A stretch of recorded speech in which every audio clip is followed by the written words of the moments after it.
të shkallët atëherë po fillojmë takimin. Të gjithë ata që janë duke pritur që të fillojmë bisedën me Aidën, faleminderit. Kush është i interesuar të dëgjojë bisedën, është i mirë pritur. Unë po filloj. Faleminderit edhe një herë gjithëve. Këtu pranë afër me është Aida Baro. Aida është një nga të ftuarat e festivalit që sapo ka ardhur nga Shqipëria. Është përkthyese, redaktuese me një përvojë të gjatë dhe së fundi edhe agjente letrare dhe përfaqësuese e një hallke shumë të rëndësishme në zhvillimin dhe përhapjen e letërsisë shqiptare përtej kufive. Aida vjen sot për të diskutuar veçanërisht për letërsinë shqiptare të re, autorët e rinj shqiptar, të cilat hasen me një lloj tjetër, me një natyrë tjetër sfidash, ndeshen me një natyrë tjetër sfidash. Aida vjen për të folur për këto sfida, për këtë letërsi që po zhvillohet, dhe për të ndarë përvojën e saj, se si mund të çfarë mund të bëhet që letërsia shqiptare të kalojë përtej kufive të Shqipërisë dhe përtej gjuhës shqipe. Unë tashti nuk do zgjas, do ja kaloj fjalën Aidës që ajo të ndajë përvojën e saj me ne. Faleminderit Aida. Faleminderit Elda. Përshëndetje të gjithëve. Është shumë kënaqësi të jem këtu për herë të parë në Toronto. Nuk e kam parë ende qytetin me thënë të drejtën, po mbas këtyre 2 ditëve të panairit, shpresoj të kem kohën edhe mundësinë që ta shikoj. Është një e para, unë dua të falenderoj organizatorët që për të dytin vit rresht po përpiqen që të mbajnë gjallë frymën e këtij festivali libri, i cili ka ngritur, themi, një komunitet shqiptarësh dhe i ka bërë bashkë duke sjell edhe duke na angazhuar dhe ne nga Shqipëria për të sjell atë një copëz më mëdheu në Toronto. Me sa kam parë, librat janë nga shtëpi botuese të ndryshme, nga në gjuhën shqipe, autorë shqiptar të ndryshëm, dhe edhe përkthime shumë të mira nga shtëpi botuese të ndryshme. Pra kemi, themi, një mini festival të Tiranës, një mini panair të Tiranës edhe në Toronto.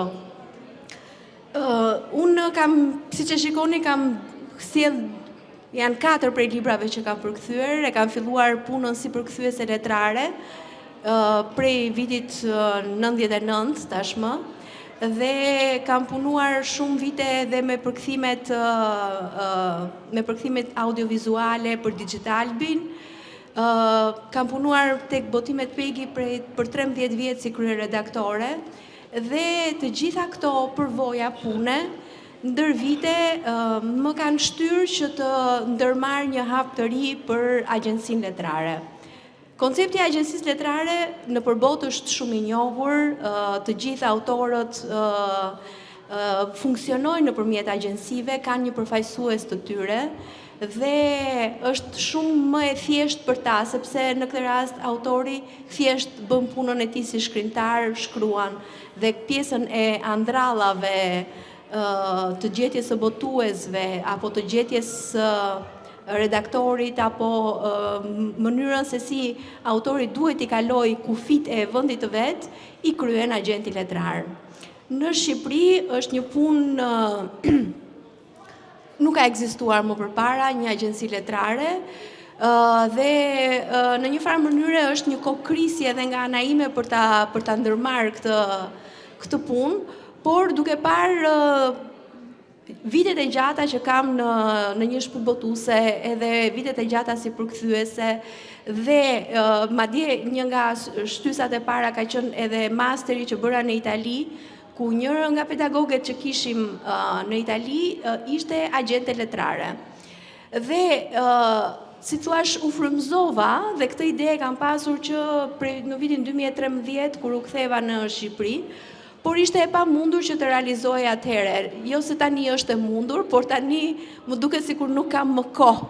Dhe thash, po i hy një herë dhe ndoshta diçka do bëj. Është një punë shumë e vështirë. E para sepse nuk mund të kapërcehen kufit e gjuhës shqipe aq kollaj. Nuk është çështje e tematikave e temave që trajtojnë autorët shqiptar, por mbi të gjitha është çështja e përkthyesve. Ne nuk kemi përkthyes në gjuhën shqipe, nga gjuha shqipe në gjuhë të tjera. Ky është një nga problemet më të mëdha që kam hasur. Kam ndjekur panajiret ndërkombëtare në Torino, në Londër këtë vit, në Rom, dhe përpos interesit që është shfaqur për letërsinë shqipe, një interes, themi, një kuriozitet më tepër se sa një interes, ka qenë edhe një mënyrë për të na njohur.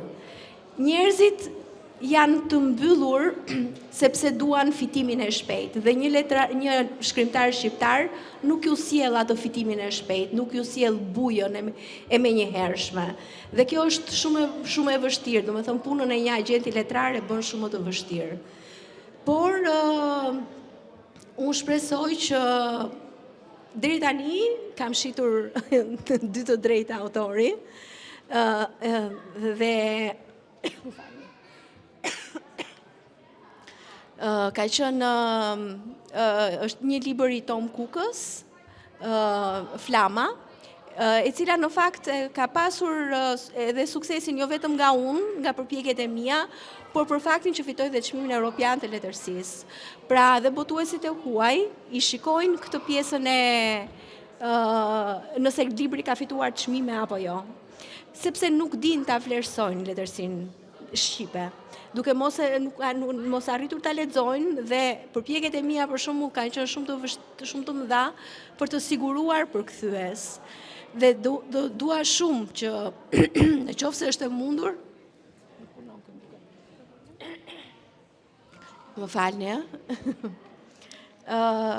nëse është e mundur që shqiptarët e brezit të dytë, po pra nuk dëgjohet audio. Ka një problem. Pra, 1, 2, 3, okej. Problemi më i madh që kam hasur është pikërisht, hajdini këtu poshtë, kalamaja, hajdini këtu poshtë. Hajde se do t'ju lexoj pantën pastaj. Dhe përkthimi nga gjuha shqipe në gjuhë të tjera është shumë më i vështirë. Ju e dini shumë mirë që përkthimi letrar ka specifika shumë të veçanta. Nuk është njësoj si të përkthesh një dokument apo diçka tjetër. Dhe njohja e kulturës përbën një kusht të domosdoshëm në përkthimin letrar. Dhe qëllimi dhe dëshira ime më e madhe është gjetja e përkthyesve që janë madrelingua, domethënë të gjuhës nën. Por të gjesh amerikan, anglez, francez, italian që flasin gjuhën shqipe apo që e kanë mësuar gjuhën shqipe është 100 herë më e vështirë. Kështu që dëshira ime më e madhe është tani që të zbuloj, dhe këtë e ka bërë edhe Mimoza Hysa, duhet ta them, nëpërmjet qendrës së diasporës, zbulimi i dëshirës për përkthimin letrar tek brezi i dytë i shqiptarëve, pra tek fëmijët ose tek të rinjt që janë kultivuar, kanë studiuar jashtë, por që e njohin dhe gjuhën shqipe. Dhe shpresoj që në këtë drejtim të bëhet diçka. Një problem tjetër është lobimi. Në fakt duhet një lobim i jashtëzakonshëm në nivel qeveritar. Në nivel, themi, qeveritar, sepse duke komunikuar nëpërmjet ambasadave shqiptare që janë në vende të ndryshme, duke ftuar botues të ndryshëm, sepse ata nuk na njohin si komp, nuk na njohin si njerëz dhe nuk na njohin as si letërsi, por duke i ftuar dhe duke komunikuar me botues të ndryshëm, ndoshta mund të jetë një mënyrë e mirë, domethënë, për të më pas për të krijuar lidhjet nëpërmjet agjencisë tetrare apo qoftë edhe fondeve që ka dhënë Qendra Kombëtare e Librit dhe Leximit, që në fakt duhet thënë që kanë qenë shumë të pakta. Të japësh 3, 4 apo maksimumi 5 libra në një vit apo në 2 vjet është shumë e vogël.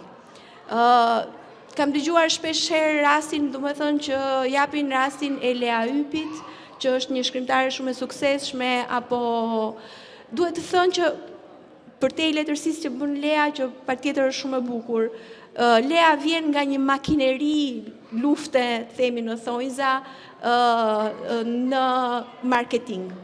Lea është botuar nga Penguin, një nga shtëpitë botuese më të mëdha dhe më prestigjioze në botë.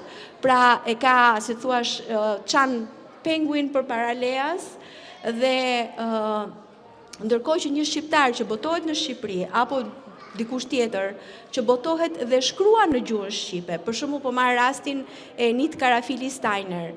Enid Karafili është një shkrimtare që jeton në Zvicër. Unë e kam redaktuar të 3 librat e Enidit dhe janë botuar nga Botime Pegi.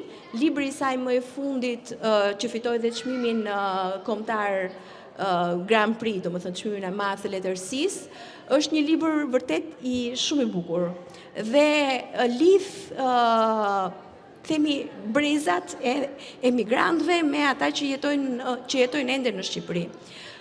Por problemi më i madh është e para që nuk kam përkthyes në gjuhë të tjera, dhe e dyta është ata që mund të kem arritur unë, botues që mund të i kem arritur unë, janë botues të vegjël. Pra, letërsia e Enidit nuk ka asgjë më pak se sa letërsia që bën Lea. Por, në fakt, nuk arrim të çajnë dot, sepse nuk shkruan në gjuhë të huaj, shkruan në shqip. Dhe kjo është një letërsi e prodhuar për Shqipërinë. Dhe ky është problemi më i madh që ne po shoh, ose që unë po shikoj, po kam përshtypjen që autorët shqiptar, qoftë edhe ata që jetojnë në Toronto dhe shkruajnë në gjuhën shqipe, e kanë këtë problem. Domethënë ata synojnë të botojnë në Shqipëri, por e kanë të vështirë të botojnë këtu, pavarësisht se jetojnë këtu. Dhe ky është pak a shumë qëllimi që unë i kam vënë vetes në këtë periudhë të jetës sime. Është një punë shumë e madhe, por që nuk e di, domethënë, se sa doja dalë. Shpresoj të mos dështoj me sukses. Deri tani, përveç 2 titujve, thash, si thuash, dështimi është në xhep. Por po të mos e bëja, do ta kisha peng. Tani nuk kam pengje për gjërat që dua të bëj. Dhe do përpiqem maksimalisht, domethënë, që të mundem të çaj, domethënë, sepse ne kemi autor shumë të mirë, kemi këtu Ardian Vebiun, që unë kam lexuar librat edhe domethënë është meriton, por është një përfaqësues i denj i letërsisë shqipe. Por thash nuk mundemi që ta bëj, unë nuk e bëj dot vetëm. Faleminderit. Unë uroj që të ketë sukses kjo sipërmarrje. Një gjë mund të them me siguri që për mendimin tim është sipërmarrje jashtëzakonisht e rëndësishme. Unë do mundohem fakt me mundësitë që na jep teknika këtu, që do doja t'ja jap fjalën edhe autorëve. Këtu kemi disa autorë, edhe do doja që vetë autorët të flasin për këtë temë. Pyetja që kam unë është sa e rëndësishme është për ju si shkrimtar, si autor, që shkrimet e juaja, krijimtaria juaj të përkthehet. A ka ndonjë që?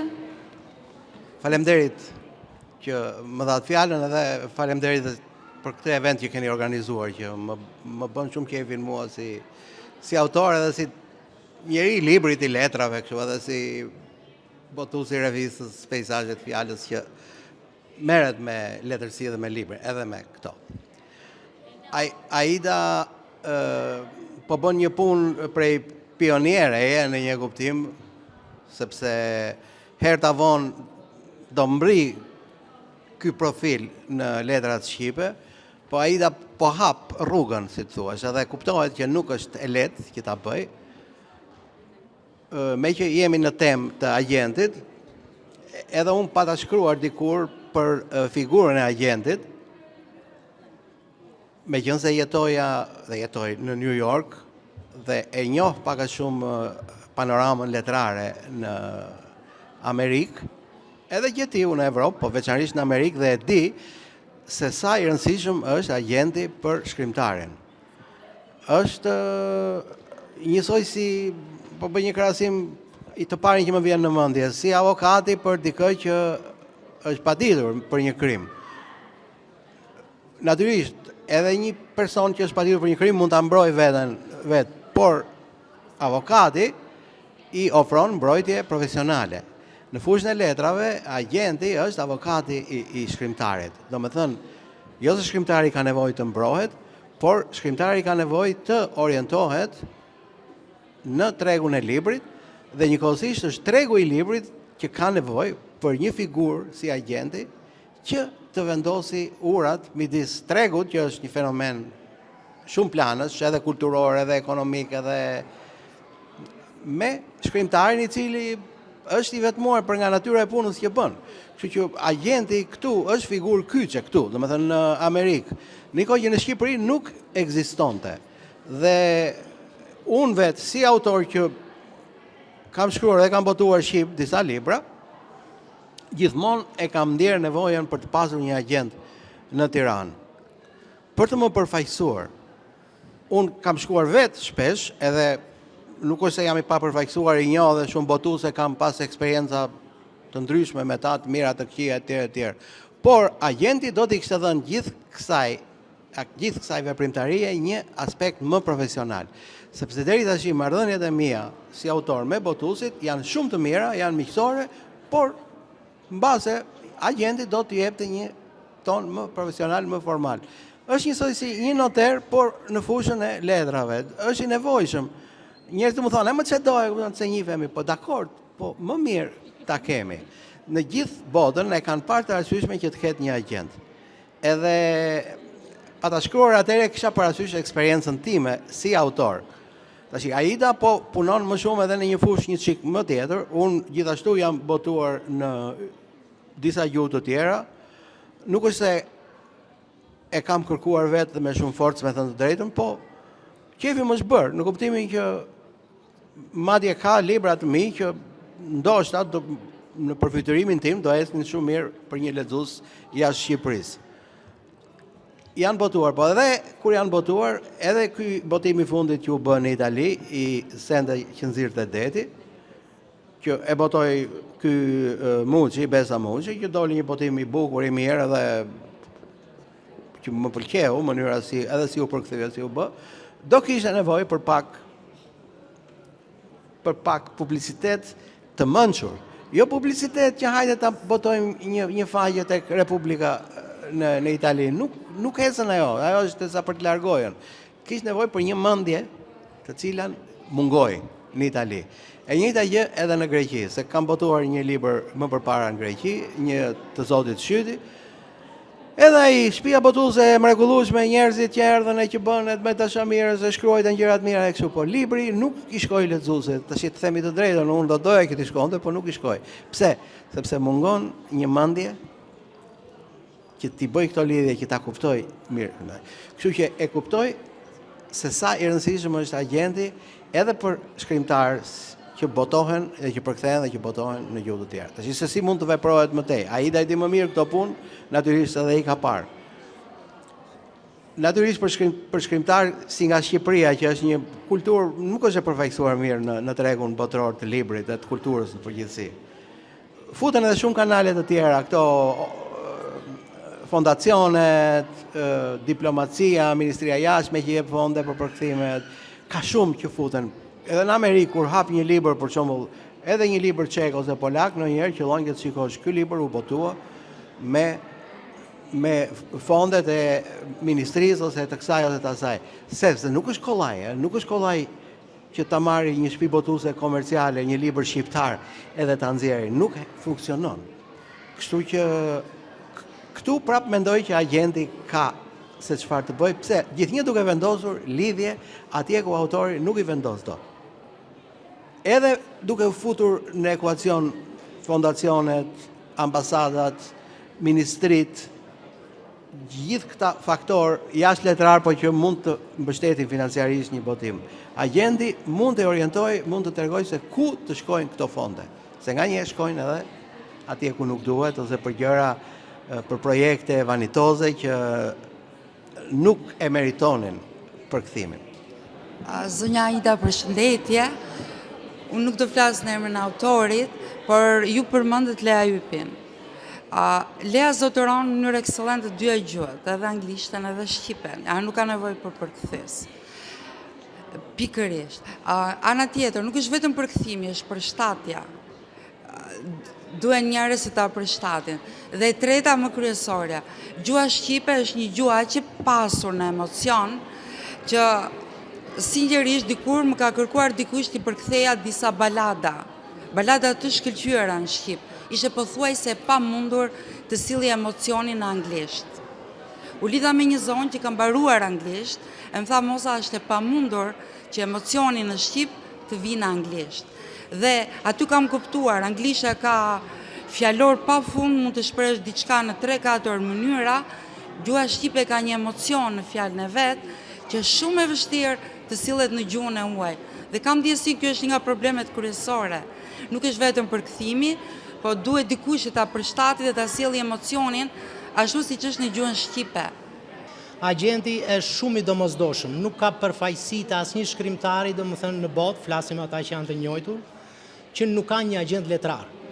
Sepse detyra e shkrimtarit është të shkruaj, nuk është të gjëmoj pas librit, pas botuesve, njërit dhe tjetrit. Okej? Tashti, më konkretisht, me qenë se ju jeni një pionere në këtë drejtim dhe ju përgëzoj domethënë për këtë nisëm të shkëlqyer, sepse ka ardhur koha dhe duhesh bërë. Si mendoni ju domethënë ku janë ato kleçkat ose më tepër domethënë konkretisht ku është ngerçi domethënë se edhe agenti vet është një orientues, por duhet të ketë një makineri të tërë nga pas vetes domethënë një lloj sponsorizimi qoftë moral, qoftë edhe financiar, nuk flas drejt për drejt nga shteti, por nga institucionet përkatëse. Një ndërmjetësim midis të dyja shtëpive botuese, domethënë asaj që është botuar në Shqip dhe asaj që do botohet, le të themi, në gjuhët e tjera të botës. Ku jemi ne domethënë në këtë drejtim? Cila është kleçka, si mund të arrihet më konkretisht, më realisht drejt kësaj gjëje? Jam shumë i interesuar ndaj kësaj, domethënë se dua të shikoj domethënë në çfarë spektri si lëvizin gjërat. Ideja është e shkëlqyer, jam totalisht me ty. Si mund vazhdohet? Faleminderit Ardian, faleminderit Moza, faleminderit edhe Florancit për pyetjen. Tani konkretisht, është shumë një punë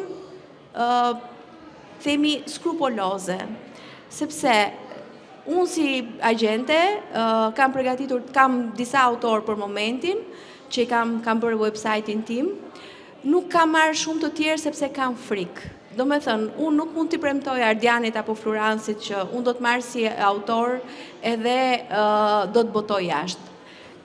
Nuk e bëj dot për Ardianin këtë lloj premtimi, sepse po t'i jap fjalën, do më duhet ta mbaj dhe nuk du ta shgënjej.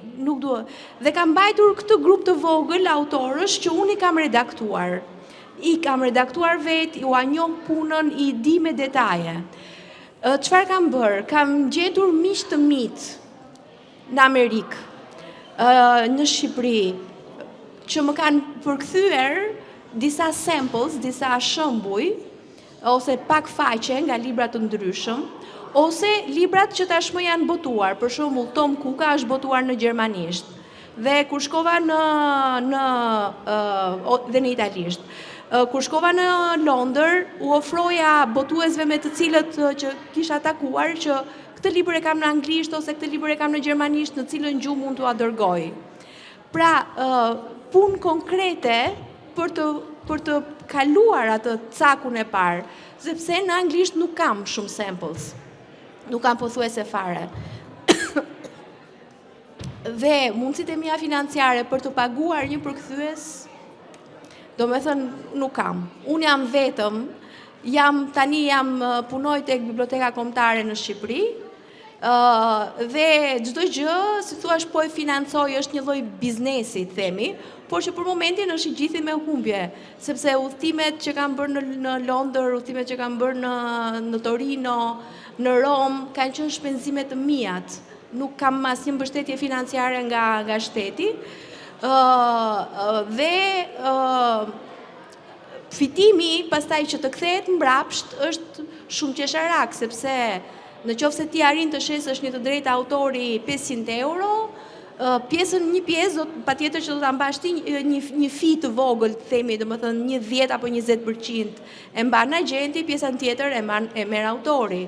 Derisa të botohet libri, derisa të shtypet libri, derisa të shitet libri që të marrësh përqindje nga shitjet, është një kohë shumë e gjatë, domethënë. Pra konkretisht është një punë me minus fitim, nuk është me fitim. Por duke qenë se unë kam zgjedhur gjithmonë në jetën time këto sfidat e pamundura dhe më karakterizojnë domethënë këto, domethënë dua të bëj gjëra të mira, pra jo vetëm në kontekstin tim, sepse është dhe një çështje egoizmi në një farë mënyre. Një egoizëm i mirë, në sensin që nëse unë arrit të çaj përpara dhe të çoj autorët shqiptar diku, do vinë të tjerë mbas meje, nuk ka rëndësi, por unë ama e çava rrugën. Pra ky është një lloj mbushje edhe një mbushje shpirtërore për mua. Domethënë, unë pastaj në kontekstin fizik të punëve, dërgoj email-et pafund, domethënë orët e mia të punës mbyllen orën 1-2 natës, mbasi kam mbaruar punën në bibliotekë, mbasi kam mbaruar punën me përkthimet, edhe dërgimet e emailëve pastaj për gjithë çfarë kanë kërkuar botuesit e huaj. Nga ana tjetër, pritja është shumë e gjatë. Pra, ti e ke dërguar emailin, i ke dërguar materialin që ka kërkuar, dhe do presësh kohën e duhur që ai të marrë kohën për ta lexuar. Edhe për të kthyer një përgjigje. Për shembull, deri tani, përveç librit të Tom Cookës, që e kam shitur dhe në Maqedoni edhe në Greqi, jam në tratativa për një libër, për librin e Enitit, por nuk kam përkthyes. Domethënë ai ka lexuar materialin në italisht, dhe tani po kam porositur dikë, domethënë që të më bëj përkthimin në anglisht, që t'ja dërgoj botuesit që ai ta shikoj. Pra është një punë që ha shumë kohë. Domethënë do durim dhe unë këtë pjesë e kam pash, domethënë durimin, por është një punë që të mban gjithmonë të lidhur. Faleminderit. Është një zinxhir gjatë me shumë hallka. Me sa tregon ti. Unë desha të ndalem te një nga këto hallka, te ajo e përkthyesit. Përkthyesi është ndoshta një nga ato kyçet në gjithë të zinxhirin e përhapjes letërsisë shqiptare përtej kufive, përtej gjuhës. Si është situata me përkthyesit? Si vepron për të arritur të përkthyesi, për gjetur përkthyesit edhe cilat janë sfidat, edhe si mendon ti që mund të përcjellë këto sfida? E para është shumë e vështirë, është jashtëzakonisht e vështirë, sepse në përkthyes nga shqipja në gjuhë të tjera ne kemi shumë pak. Unë po përpiqem domethënë në website-in tim kam vënë edhe përkthyesit që tashmë janë. Kemi një përkthyese nga shqipja në polonisht, Dorota Hodoryska, kemi një përkthyese nga shqipja në serbisht, kemi 2 në italisht, madje 3 janë bërë tani sepse edhe janë Valentina Notaro, Giovanna Nanci dhe Fabio Rocchi, që jeton në Shqipëri, është italian dhe jeton në Shqipëri, pra që janë përkthyes madrelingua të gjuhës së tyre. Në anglisht, për momentin, po testoj një mikeshën time që jeton në New York, që ka studiuar në Harvard dhe e ka kulturën e gjuhës, e ka kulturën por nuk kam përkthyes të gjuhës angleze, do me thënë anglez apo amerikan. Kështu që është shumë e vështirë. Ajo që ka menduar unë të bëj, dhe që do t'i bëj, është lidhja me katedrat e gjuhës shqipe në përbot. Pra, në qoftë se kemi katedrat e gjuhës shqipe në Itali, ose në Munich, në Gjermani, do duhej që personat që studiojnë letërsinë shqipe ose gjuhën shqipe në këto katedra të ishte e mundur që të lidheshin dhe të bëhej një mënyrë për të ndikuar tek këta njerëz. Pra nëse dikush e ka dedhin letrar, sepse përkthimi letrar do patjetër dedh letrar. Nuk mund të i bëhet, siç e tha dhe Moza, domethënë, ajo përshtatja bëhet brenda përkthimit, nuk është se e bën dikush tjetër përshtatjen. Pra vetë përkthyesi duhet ketë dedhin letrar që ta sjellë sa më mirë në gjuhën shqipe. Dhe pastaj e dyta, e treta është brezi i dytë i shqiptarëve. Dhe është ajo ideja që unë ta pata propozuar ty për të bërë një konkurs për përkthyesit, do me thënë kush është interesuar për letërsinë shqipe nga të rinjtë e brezit të dytë, që të bëjë një pjesë për ta përkthyer nga gjuha shqipe në anglisht, pastaj duke vepruar, do me thënë se si funksionojnë. Pra është gjithmonë një punë që do në zbulim e sipër. Unë kam një pyetje tjetër. Ti mendon që mungojnë përkthyesit apo mungojnë rrugët për të shkuar libri ose agentit të përkthyesi në gjithë këtë përpjekje? Nuk mungojnë rrugët, sepse rruga është e thjeshtë nëpërmjet emaileve, tashmë bota është e lidhur shumë mirë, email e telefon, unë nuk kam më turp, më ka i flasur cipa, si është emrin në Shqip, për të kontaktuar njerëzit, sepse në fundit është një përpjekje shumë e madhe, është një përpjekje mbi mua. Dhe unë thash, do të thënë, duhet të krijohet një komunitet shumë i madh me njerëz që ta duan këtë gjë. Dhe duke shkuar tek ta, problemi është që unë nuk po arrit dot të njoh përkthyes.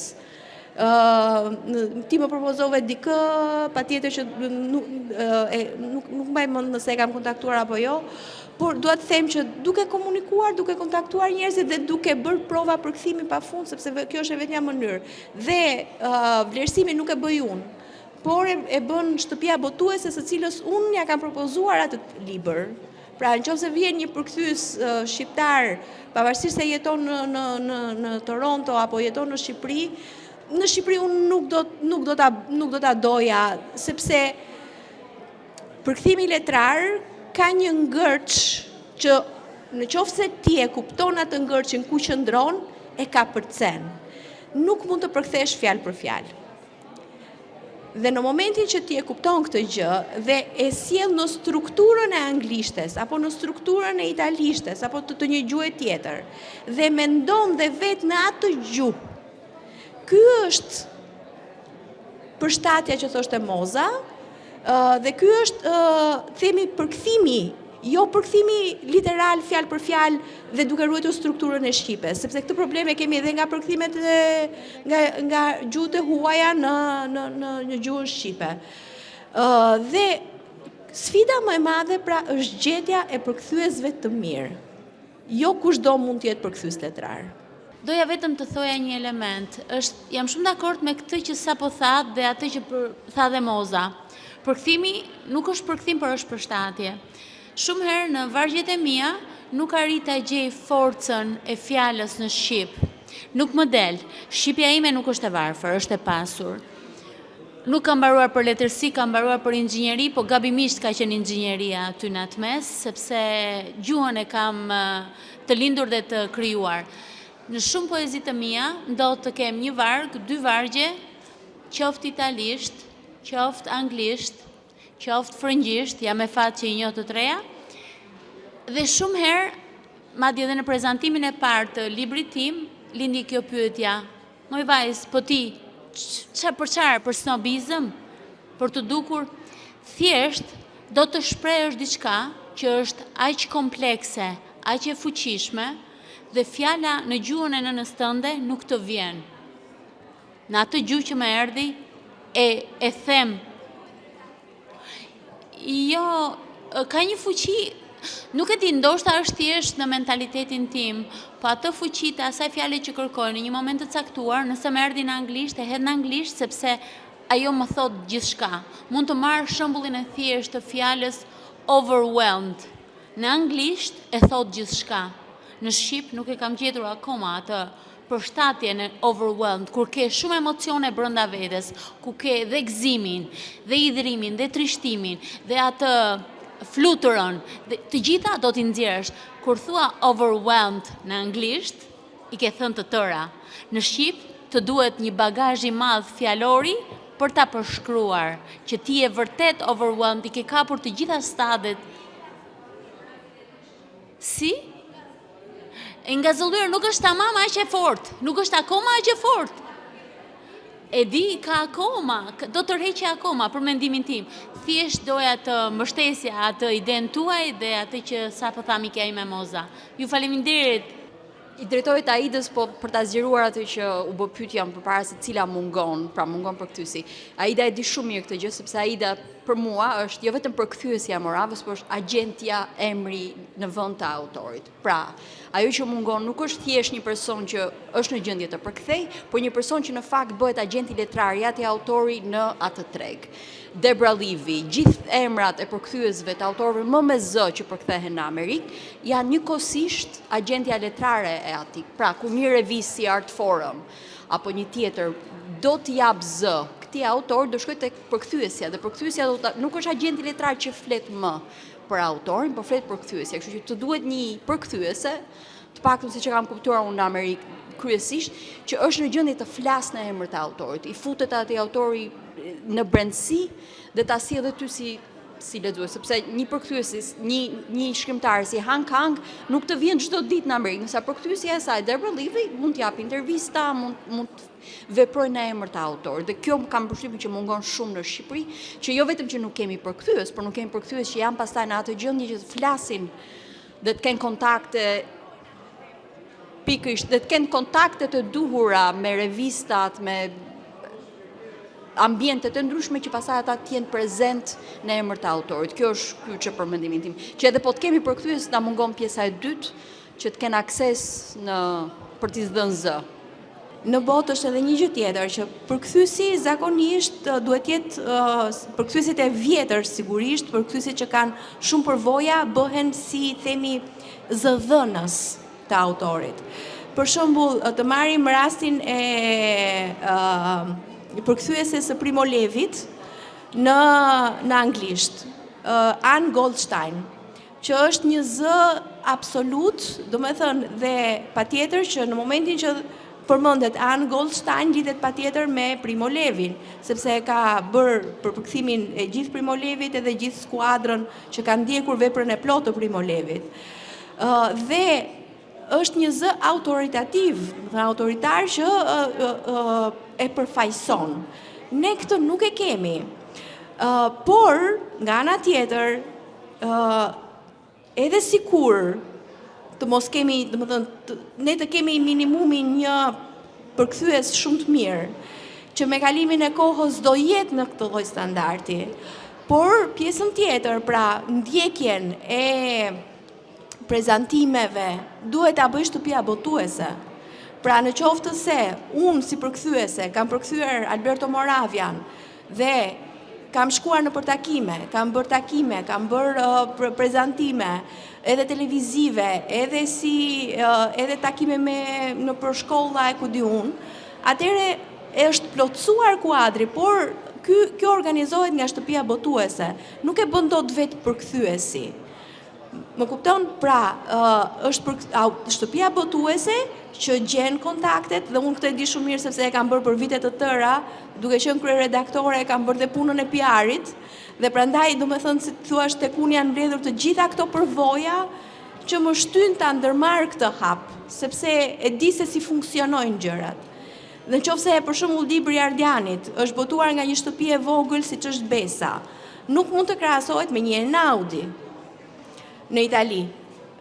Dhe Besa e para nuk ka përhapjen dhe shpërndarjen e Einaudit, nuk ka zgjerimin që ka Einaudi, nuk ka kontaktet që ka Einaudi për të dalë në media, apo për të shkruar autorët, sepse në Itali funksionon ndryshe, pra ti I dërgon në gazetave librin e një libër të caktuar dhe janë ata që të vendosin të shkruajnë apo jo. Nuk ka imponon dot, si në Shqipëri, që mund edhe ta bësh domethënë këtë gjë. Ai pa të lexuar librin nuk flet për ty. Dhe në qoftë se dikush flet edhe shkruan për ty, do të thotë domethënë që është vërtet një vlerësim shumë I madh. Dhe nga ana tjetër, patjetër që përkthyesi, ne jemi në fazën e parë, gjetja e përkthyesve. Gjetja e fondeve, sepse shtëpitë botuese që botojnë letërsinë shqipe patjetër që do jenë të vogla, nuk mund të më marri mua një autor Einaudi, sado domethënë është afërmend, unë I kam shkruar email Einaudit, I kam shkruar Penguinit, I kam shkruar Durdum Press këtu, domethënë, edhe më ka thënë fjalë të mira, po do t'i lexojmë, por deri tani s'ka marrë asnjë përgjigje pozitive. Kështu që është shumë e vështirë. Një sugjerim, një revist ku të botohet letërsi shqipe anglisht. Dhe Si? Yes. Jo, shqipe. Shqipe. E cila të shërbej si referim edhe për shtëpitë botuese, anë mban, se tash anglishtja është gjuhë e përbollshme. Lingua franca. Që të shikojnë se çfarë shkruhet në Shqipëri. Këtë revist shumë mirë mund ta financonte qeveria, si pjesë e fondeve që jepen për qoftë edhe ato të diasporës, meqense po flasim për interfejs, ndërfaqen e Shqipërisë ose të kulturës shqiptare me botën. Kjo revist të shërbente si një kafe, ku të takoheshin palët e interesuara, ata stakeholders që I thonë anglisht, autorët, përkthyesit, agentët dhe përfaqësuesit e shtëpive botuese. Po të ekzistonte një gjë e tillë, do bënte shumë punë, them unë. Dhe do duheshin fonde vetëm, them unë, për të paguar përkthyesit. Sepse do flitet për autor që tashmë janë botuar në Shqip. Domethënë librat janë. Mjafton dhe një leje për të drejtat e autorët. Se po ishte muhabeti për ato samples, ato mostrat që theti që nuk I kemi. Ajo revist do ndërmjetësonte edhe punën e atij që kërkon mostra, se në vend që të shkosh shikosh se ka përkthyer njëri, se ka përkthyer njëri, është atje. Për shembull, dhe bëjnë në Amerikë këtë gjë. Unë mbaj mend një herë për një libër timin, të cilin prezantova në një festival në New York. Ata botuan një si antologji me pjesë të autorëve që ishin në festival, të përkthyera në anglisht. Edhe shtëpitë botuese mund të shkonin në atë, të merrin atë antologji dhe të shikonin se çfarë po bëhet. Domethënë në këtë kuptim dhe janë ca masa kështu gjithmonë në atë hapësirën e ndërmjetme, të cilat duhen, sepse ajo hapësirë është bosh. S'ka asnjëri aty në mes. Kjo revist që mund të botojë edhe vetëm online, nuk është e thënë të dali patjetër me letër, se ne kemi mendjen edhe tek letra, po letra kushton. Online, botoja online. Bëj pak reklam tek këto revistat e tjera, edhe ne si peizazhe mund ta mbështesim në këtë kuptim dhe do ndihmonte shumë, besoj unë. Vetëm gjë që do shtoja që të nisësh një revistë nga e parë dhe ta mirëmbash është një kosto shumë e lartë. Ka ndërmjetshme këtu, ka revista që specializohen që një edicion ja kushton një shteti të caktuar. Për shembull, Granta, këtë sapo lançoi numrin e ri të revistës që është në Londër, ja ka kushtuar letërsi skandinave. Pra, qeveria shqiptare në këtë aspekt mund të kontakton të revistat të ndryshme dhe thonë që ne duam propozojmë një numër special dedikuar letërsisë shqipe. Dhe aty të angazhohesh dhe të përkthesh një buqet autorësh, për shembull revista Asymptote që del, funksionon njësoj. Çdo numër që deli kushtohet një shteti të caktuar. Dhe këtu them që kemi manovra të vogla, se ta nisim nga e para, siç propozon Ardi, që më duket kosto e harxuar kot. Pyetja nuk ishte drejt për ty si funksionon, domethënë puna jote, atë e kam të qartë fare, domethënë. Pyetja ime ishte pikërisht për të vazhduar dhe me parafolsen. ka ndonjë injection real, domethënë mund të bëj, domethënë të ndihmoj qoftë qendra e librit, qoftë ministria, qoftë domethënë ku është, domethënë se dhe ti vetë ke nevojë për këtë lloj suporti, si të themi domethënë. Cilat janë tratativat konkrete? A ka apo nuk ka? Alisa, për t'i kthyer një përgjigje Florancët, po edhe për që në pak në djeni. Ndoshta kjo do ishte pak më shumë për të diskutuar edhe me Ministrinë e Kulturës, por në djenin time, gjithmonë, ka programe, pra her pas here bëhen thirrje për autor dhe për përkthyes. Jo më larg se para samitit të diasporës, ka qenë një konkurs për përkthyesit që është bërë nga Ministria e Kulturës.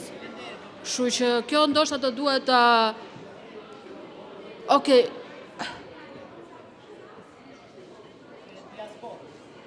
Okej, në rregull, mund të gabojmë unë, po e di që e kam parë domethënë në njoftimet. Pra është bërë nga Qendra e Diasporës. Okej. Pra ka disa projekte gjatë vitit që bëhet. Diçka Jo, edhe dëgjoj, edhe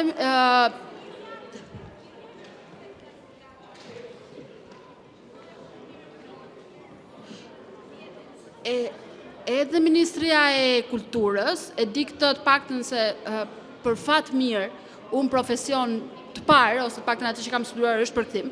Kështu që unë jam përkthyese dhe di që e re shumë po.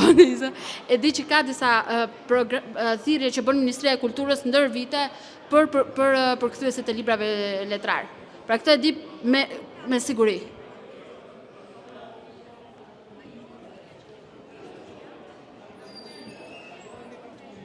Jo, nuk po flas për të fundit, po flas ndër vite. Kur ka qenë Mirela Kumbaro, Ministre e Kulturës, atëherë filloi dhënia e fondeve për përkthimin nga gjuha e huaj në gjuhën shqipe. Më pas kur u krijuar Qendra e Librit, u dha, më duket se një 2 vjet a 3 vjet që është dhënë fondi nga gjuha shqipe në gjuhë të huaj, por është shumë pak. Më kupton, pra nëse botohen 3 ose 4 libra në vit, se nuk janë kolle domethënë të përhershme. Është një në vit. Dhe ja dolën 4 apo 5 maksimumi, se nuk e di, më duket se kanë qenë shumë pak. Okej, e kuptoj, është edhe fillimi dhe duhet mirë kuptuar pjesa që është fillimi, po besoj me rritjen e interesit ose me rritjen e impaktit, ndoshta mund të ketë edhe më shumë në vazhdim, patjetër. Faleminderit.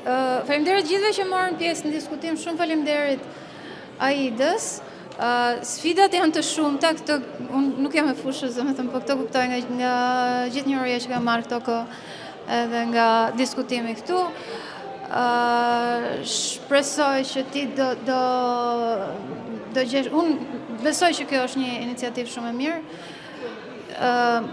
Misioni jot për të nxjerrë letërsinë, krijimtarinë shqiptare përtej këtyre barrierave është për të përgëzuar. Shpresoj që të rish sukses. Edhe unë shpresoj që si përmarrje të paktën ky festival po do arrit dhe një gur në gjithë këto, në këto përpjekje. Aidën do ta keni këtu edhe sot gjithë ditën edhe nesër, edhe mund ta takoni kush ka dëshirë. Shumë faleminderit edhe një herë që ke ardhur. Shumë faleminderit edhe për diskutimin, sepse ky është qëllimi në fund të fundit. Kush dëshiron keni dhe përkthimet e mia, jo të gjitha, po janë këto 2 për të rritur dhe 2 për fëmijët, kështu që mund t'i merrni dhe takohemi dhe shihemi. Faleminderit.